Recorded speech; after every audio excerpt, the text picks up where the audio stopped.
मंत्री भजनलाल शर्मा ने की पूजा अर्चना। श्रावण मास के दूसरे सोमवार पर पूजा अर्चना की है। मुख्यमंत्री ने एकादशी के अवसर पर मुख्यमंत्री निवास स्थित राजेश्वरी मंदिर में पूजा अर्चना की गई है। भगवान शिव की विधिवत मंत्रोच्चारण के साथ सपत्निक पूजा अर्चना की है। सीएम भजनलाल शर्मा ने इस दौरान उन्होंने प्रदेश की सुख समृद्धि और खुशहाली की कामना की है। तो देखिए, सावन का दूसरा सोमवार है आज, और जहां एक तरफ जो है शिवालयों में भक्तों का जनसैलाब उमड़ रहा है, सुबह से ही पूजा अर्चना का दौर भी देखा गया मंदिरों में, तो वहीं सीएम ने भी जो है राजेश्वरी मंदिर में पूजा अर्चना की। सावन का दूसरा सोमवार है आज, और इस सावन के दूसरे सोमवार पर सपत्निक पूजा अर्चना की है। राजेश्वरी मंदिर में पहुंचे सीएम और वहां पर भगवान भोले का अभिषेक किया, भगवान भोले का आशीर्वाद लिया।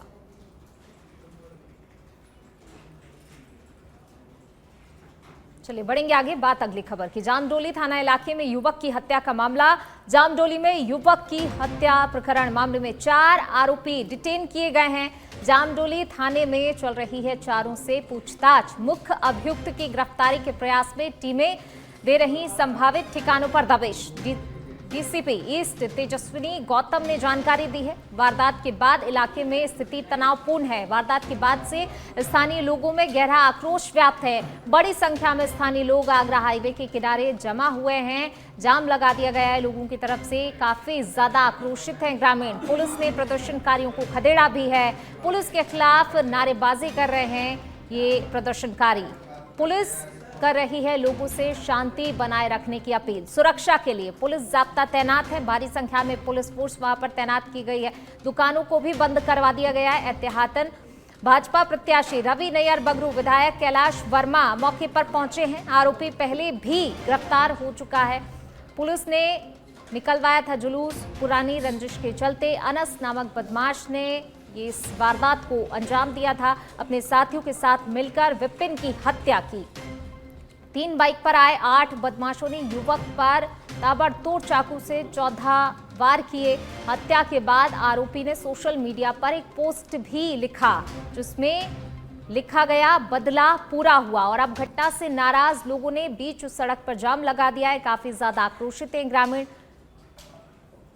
चलिए, ज्यादा बातचीत के लिए हमारे सहयोगी राकेश हमारे साथ जुड़ गए हैं। राकेश, फिलहाल क्या कुछ अपडेट इस पूरे मामले को लेकर? देखिए, काफी ज्यादा आक्रोशित थे ग्रामीण, जाम लगा दिया गया था। क्या अभी भी जाम लगा हुआ है या फिर पुलिस ने जो है समझाइश देकर जाम खुलवाया है?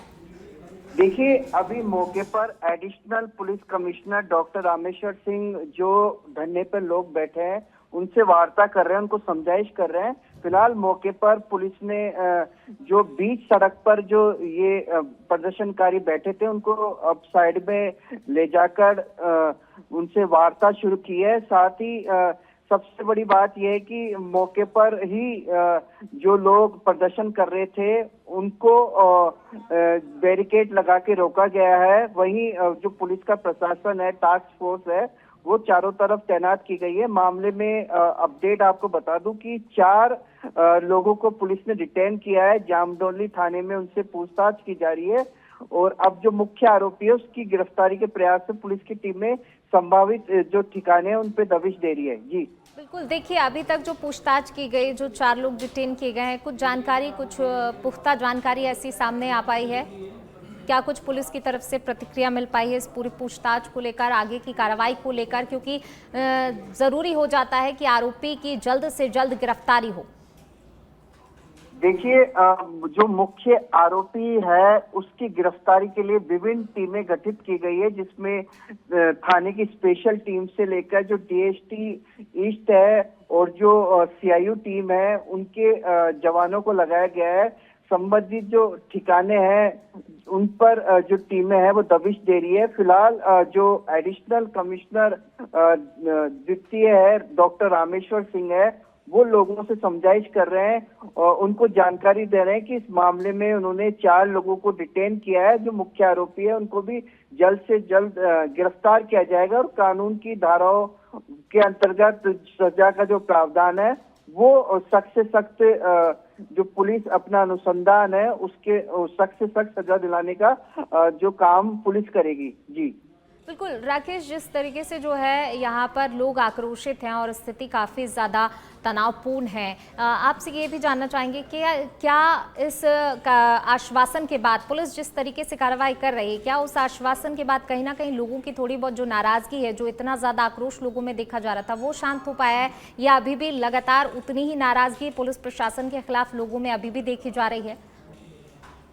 फिलहाल मौके पर पुलिस प्रशासन के द्वारा जो प्रदर्शन कर रहे हैं जो लोग हैं, उनसे समझाइश की जा रही है। फिलहाल अभी लोग अपनी मांगों पे अड़े हुए हैं। जल्द से जल्द गिरफ्तार करने की जो मांग है, वो जो लोग हैं वो पुलिस प्रशासन के माध्यम से जो आला जो अधिकारी है, जो नेता है, उन तक भी इन्होंने ये बात पहुंचाई है। फिलहाल मौके पर पुलिस की समझाइश चल रही है, लोग प्रदर्शन कर रहे हैं और जिस तरह से इस घटनाक्रम को अंजाम दिया गया है, लोग दहशत में भी है कि इस तरह से चाकूबाजी की जो घटना की गई है वो अपने आप में दिल दहलाने वाली घटना है।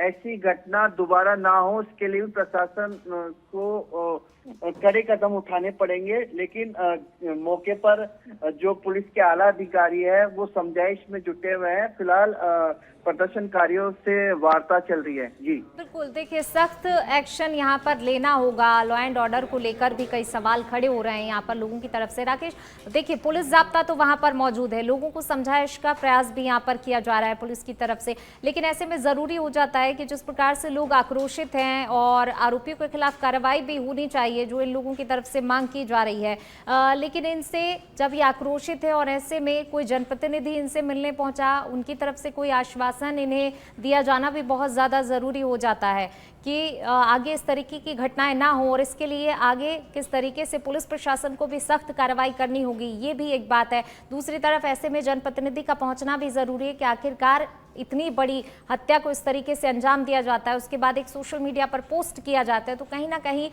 जो है बेखौफ होते हुए नजर आए यहाँ पर अपराधी।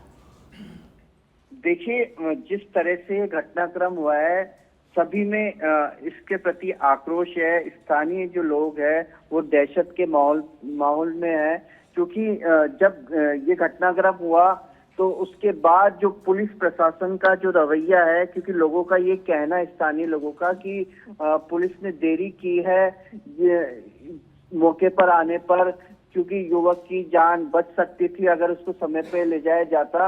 इस तरह के कई आरोप स्थानीय लोग लगा रहे हैं। वहीं स्थानीय लोगों का ये भी कहना है कि उनको फांसी की सजा दी जाए, और कई लोगों ने तो एनकाउंटर तक की भी मांग कर दी, क्योंकि जो योगी मॉडल है उसकी तरह पुलिस प्रशासन कार्रवाई करे, इस तरह की मांग भी की जा रही है कि अपराधियों के घर को बुलडोजर के द्वारा ध्वस्त किया जाए। ऐसी भी मांग स्थानीय लोग कर रहे हैं। फिलहाल लोगों में आक्रोश है कि जब तक ये जो सभी अपराधी पुलिस की गिरफ्त में नहीं आ जाएंगे तब तक प्रदर्शनकारी इस तरह से प्रदर्शन करते रहेंगे। लेकिन पुलिस के आला अधिकारी है वो समझाइश करने में जुटे हुए हैं। लगातार जो परिजन है और जो स्थानीय लोग हैं उनसे वार्ता कर रहे हैं कि जो मुख्य जो आरोपी है उनको जल्द से जल्द गिरफ्तार कर लिया जाएगा। लेकिन 4 लोगों को डिटेन किया गया है जिनसे जामदोली थाने में पूछताछ की जा रही है,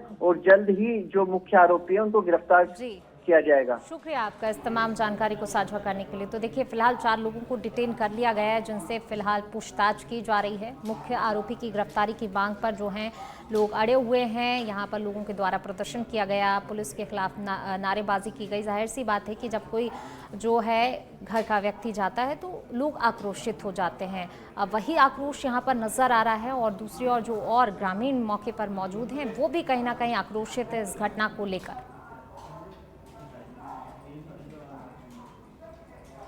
चलिए बढ़ेंगे आगे, बात अगली खबर की। सिरोही जिले के शिवगंज शहर से खबर है जहां पर चिकित्सा विभाग की कार्यप्रणाली पर बड़े सवाल खड़े हो रहे हैं। सरकारी अस्पतालों में सप्लाई की गई दवाइयों का समय पर इस्तेमाल नहीं होने से अब उन दवाइयों से भरे कट्टे को महाराज ग्राउंड में खुलेआम फेंका गया है, जिनमें भारी मात्रा में टैबलेट्स और कैप्सूल्स देखे जा रहे हैं, जिससे ये साफ दिखाई देता है कि नियमों को ताक पर रखकर खुलेआम अस्पताल प्रशासन लापरवाही बरत रहा है और जिम्मेदार इस घटना को लेकर मौन बैठे हुए हैं। तो देखिए खुलेआम जो है ये दवाइयां यहाँ पर फेंकी गई है, भारी मात्रा में टैबलेट्स और कैप्सूल्स को यहाँ पर फेंक दिया गया है। चिकित्सा विभाग की कार्यप्रणाली अब सवालों के घेरे में है। अस्पतालों में सप्लाई की गई दवाइयों का इस्तेमाल नहीं हुआ और उन्हें सड़क पर फेंक दिया गया। मैं राजेश अय्यर वार्ड पार्षद में यहाँ से निकल रहा था, तो आप देख सकते हैं ये आम रास्ता है, उसमें इस तरीके से दवाइयाँ फैली हुई है और ये घनघोर लापरवाही है। ये राजस्थान सरकार द्वारा निःशुल्क जो लोगों को आमजन की सेवा के लिए दी जाती थी, ये एक्सपायरी दवाई है। खुलेआम आप देख सकते हैं, खुलेआम इस तरह से पटकी गई है जैसे कोई आमजन या बच्चों के जोखिम हो सकता है, कोई खाले पीले या पशु भी निकलते काफ़ी, उनको भी काफ़ी नुकसान हो सकता है। और ये सारासर जिला जो अस्पताल है शिवगंज का, उनकी घनघोर लापरवाही का आलम है। जय। जो आपने दिखाया है वो एक्सपायर दवा 2018 की है। सर्वप्रथम तो 2018 में मैं यहाँ पोस्टेड नहीं था, मैं 2022 सितंबर के बाद आया हूँ। उसके बाद में रेगुलर जो मेरे फार्मेसी इंचार्ज है और मेरी रेगुलर चेकिंग में मेरे नज़रों में ऐसी आयरन की गोली कभी नहीं आई कि एक्सपायर हो। और जो भी पूर्व अधिकारी थे उनको ये निस्तारित करनी थी और वो कर चुके होंगे। मुझे जो जितना लग रहा है ये हमारे अस्पताल में आई हुई दवा नहीं है, ये हमें कभी भी ऐसी दवा अलॉट नहीं की गई है। और ज़्यादा बातचीत के लिए हमारे साथ विक्रम हमारे साथ जुड़ गए हैं। विक्रम, देखिए अस्पतालों में जो सप्लाई की गई दवाइयां हैं उनका इस्तेमाल नहीं किया जाता। अक्सर ये तस्वीरें सामने आती कि मरीज परेशान होते हैं। अब ये दवाइयां जो है इस्तेमाल नहीं की गई और इन्हें सड़क पर फेंक दिया गया। कहीं ना कहीं सवालिया निशान खड़े होते हैं चिकित्सा विभाग की कार्यप्रणाली पर। जी बिल्कुल पूनम, बताना चाहूंगा सिरोही जिले का चिकित्सा महकमा किस कदर लापरवाह बना हुआ है, किस प्रकार से जो है उनकी घनघोर लापरवाही है वो यहाँ पे सामने आई है कि एक बड़ी मात्रा में जो 8 से 10 कट्टे हैं वो यहाँ पे दवाइयों के भर करके जो है फॉलिक एसिड की जो गोलियां हैं, आयरन की जो गोलियां हैं, वो गोलियां वहाँ पे फेंक दी गई। जबकि ये गर्भवती महिलाओं को, दात्री महिलाओं को और जो आंगनबाड़ी केंद्र पे जो छोटे बच्चे होते हैं उन बच्चों को वितरण करने के लिए दवाइयां होती है। लेकिन चिकित्सा महकमे ने न तो आंगनबाड़ी केंद्रों को ये दवाइयां सप्लाई की और ना ही अपने हॉस्पिटल में आने वाले मरीजों को ये दवाइयां सप्लाई की, जिसके कारण से ये दवाइयां हैं पड़ी एक्सपायर हो गई। और ये 2016 का मैन्युफैक्चर की ये दवाइयां हैं और 2018 में ये एक्सपायर हो चुकी थी और उन दवाइयों को अब जाकर के वहां पे फेंका गया है। यानी कि कम से कम 7 से 8 साल बाद में इन लोगों ने या इनको स्टॉक में रखा, बिना वजह इसको स्टॉक में रखा। इसको जो इसका निस्तारण किया जाना चाहिए था, जब ये एक्सपायर हो गई तो उसका निस्तारण किया जाना था, वो निस्तारण भी सही तरीके से नहीं करके इसको एक महाराजा ग्राउंड जो है शिवगंज का, उसके अंदर फेंक दिया गया। ऐसे ही फेंक दिया गया जहाँ पे आम लोग जो है वहां से निकलते हैं, छोटे बच्चे वहां से निकलते हैं, स्कूल के बच्चे वहां से छुट्टी होने के बाद में वहां से निकलते हैं और पशु जो है, आवारा पशु जो निराश्रित पशु है वो वहां पे घूमते रहते हैं उसमें पूरे मैदान में। और अगर उनमें से किसी भी छोटे बच्चे ने या किसी पशु ने उस दवाइयों को खा लिया तो कितनी बड़ी चीजें हो सकती है वहाँ पे, कितनी बड़ी जो बीमारियां फैल सकती है, मतलब वहाँ पे जो संक्रमण की खतरा है वो फैला हुआ है। लेकिन चिकित्सा महकमा खुद इस प्रकार से लापरवाह बना हुआ है तो आप समझ सकते हैं कि भगवान ही मालिक हो सकता है उसके बाद में। बाकी जो सारी चीजें हैं चिकित्सा महकमे ने जितनी लापरवाही करनी थी वो लापरवाही यहाँ पे कर दी और जो लोगों को, आम लोगों को दवाइयां उपलब्ध करवाने के लिए जो सरकार निःशुल्क दवाइयां वितरण करती है, उन दवाइयों का किस कदर से इन्होंने बेकदरी से सारी चीजें कर दी है। तो ये साफ कहा जा सकता है कि ये चिकित्सा महकमे की घोर लापरवाही है। और इसके बारे में जब हमने इसको लेकर के चिकित्सा महकमे के जो BCMO है शिवगंज के कौशल औरी से बातचीत की तो कौशल औरी ने कहा कि ये ICDS को हम लोग सप्लाई करते हैं, जहाँ से ICDS वालों ने इसको फेंका होगा। जब ICDS को इसके बारे में पूछताछ की गई तो ICDS वाले कहते हैं कि हमारे पास में इसकी अभी तक कोई सप्लाई नहीं हुई। और जब इसके बारे में हमने जिला चिकित्सा अधिकारी को इसके बारे में पूछा तो जिला चिकित्सा अधिकारी जो है वो ये कह रहे हैं, अखिलेश पुरोहित है, वो कह रहे हैं कि साहब हमारे तो ये मेरे आने से पहले की एक्सपायर की दवाई है, मेरी 2018 में यहाँ पे ड्यूटी नहीं थी, जबकि 2018 में ये एक्सपायर हो चुकी थी तो ये उस समय फेंकी गई होगी। यानी कि हर आदमी है जो हर जिम्मेदार है वो अपना पल्ला झाड़ने में लगे हुए हैं, किसी भी प्रकार से वो अपनी जिम्मेदारी तय करने के मतलब मूड में नहीं दिखाई दे रहे हैं और एक दूसरे के ऊपर आरोप प्रत्यारोप करके ये अपने पल्ला जानने की कोशिश कर रहे हैं। जी शुक्रिया आपका इस तमाम जानकारी को साझा करने के लिए। तो देखिए जो जिम्मेदार हैं वो किस तरीके से अपनी जिम्मेदारी से पल्ला झाड़ते हुए यहाँ पर नजर आए हैं। जब इन जिम्मेदारों से सवाल किए गए, पूछा गया तो सभी के सभी या तो एक दूसरे पर बात टालते नजर आए या फिर अपनी अपनी जिम्मेदारियों से पल्ला झाड़ते नजर आए हैं। चलिए बढ़ेंगे आगे, बात अगली खबर की। सीएम भजनलाल शर्मा का केकड़ी दौरा प्रस्तावित है, जिसकी तैयारियों में प्रशासन जुट गया है। सीएम भजनलाल शर्मा का कल केकड़ी दौरा प्रस्तावित है। राजकीय महाविद्यालय में बनाए गए अस्थायी हेलीपैड पर बीजेपी नेता सीएम की अगवानी करेंगे। केकड़ी विधायक शत्रुघ्न गौतम सहित अन्य भाजपा नेता अगवानी करेंगे, जहां पर सीएम भजनलाल शर्मा कई विकास कार्यों की सौगात देंगे। इसके साथ ही विशाल रक्तदान शिविर का अवलोकन भी करेंगे।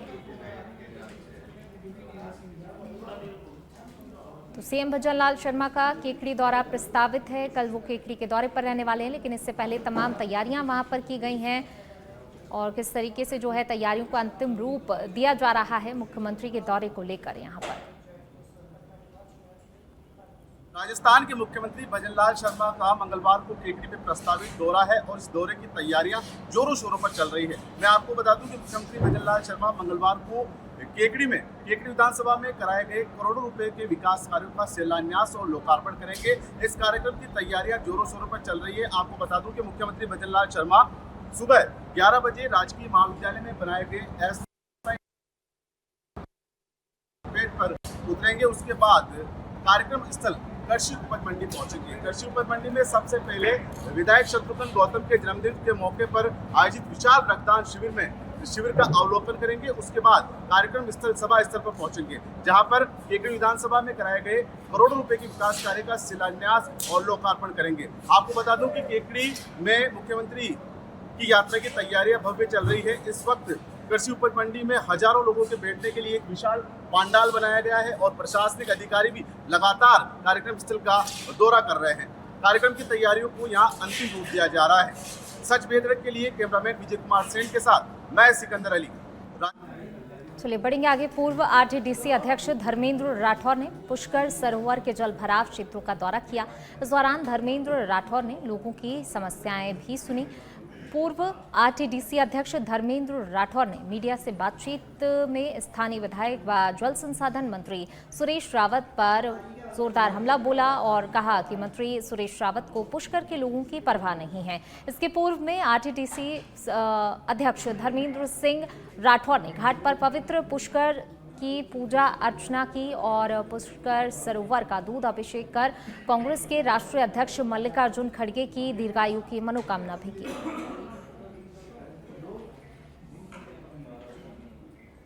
पुष्कर राज का विजिट भी किया है, पूजा भी की सरोवर पे और पुष्कर राज से प्रार्थना की है कि कई सालों बाद यानी 50 साल बाद सही जो तारीख बता रहे हैं सब लोग कि 18 जुलाई शुक्रवार को ही 1975 को ऐसी बरसात हुई थी जब ये पुष्कर सरोवर लबालब भरा था।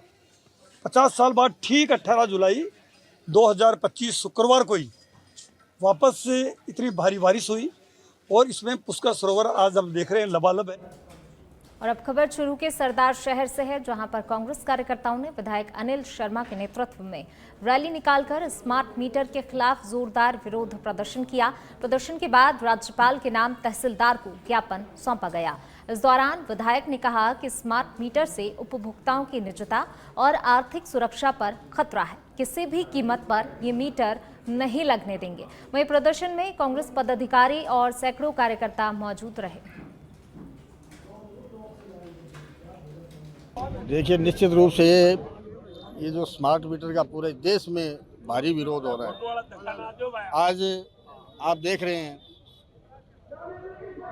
कि आज ये जो स्मार्ट मीटर का है पूरे देश में प्रदेश में भारी विरोध जनता द्वारा किया जा रहा है और कुछ अपने ये भाजपा सरकार चहेते उद्योगपतियों को, चहेते मित्रों की कंपनियों को उपकृत करने के लिए और जनता को लूटने के लिए स्मार्ट मीटर ये लाने जा रही है।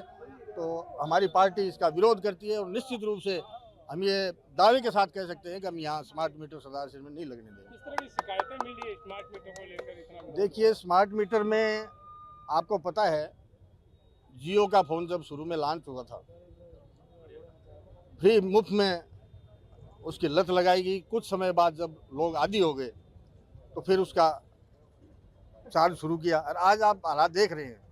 तो ये स्मार्ट मीटर आज जो लगाएंगे और कुछ समय बाद ये शुरू होने वाला है कि ये प्रीपेड जितना आप उसको रिचार्ज करोगे उतना लाइट अब किसी समय किसी इमरजेंसी में रात को दिन में 24 घंटे में कभी।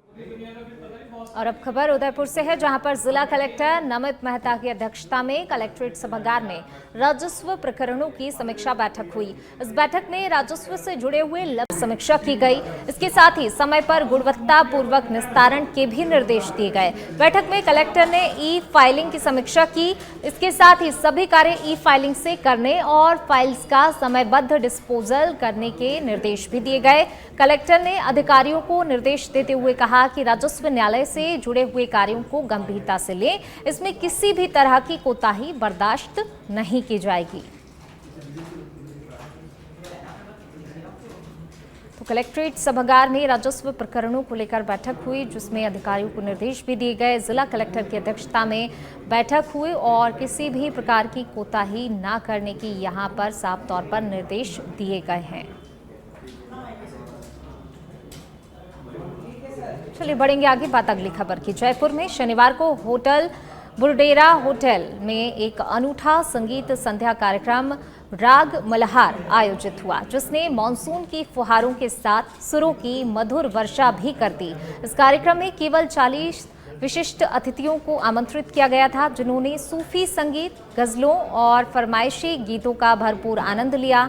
ख्यातनाम सूफी गायक अखलाक वारसी ने अपने लाइव बैंड के साथ जब मंच संभाला तो महफिल में सन्नाटा नहीं, सुकून छा गया। रूहानी नगमे, बचपन की यादें ताज़ा करती गजलें और मेहमानों की पसंदीदा प्रस्तुतियां इस कार्यक्रम की खासियत रहीं।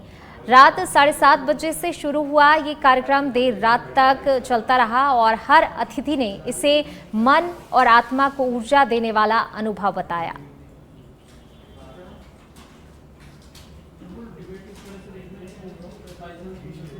तो देखिए, सूफी गायक ने समा बांधा राग मल्हार संगीत संध्या कार्यक्रम आयोजित किया गया था। तो यहाँ पर लोग जो हैं इस कार्यक्रम को सुनने के लिए पहुंचे थे और सभी ने इसे एक अच्छा अनुभव बताया।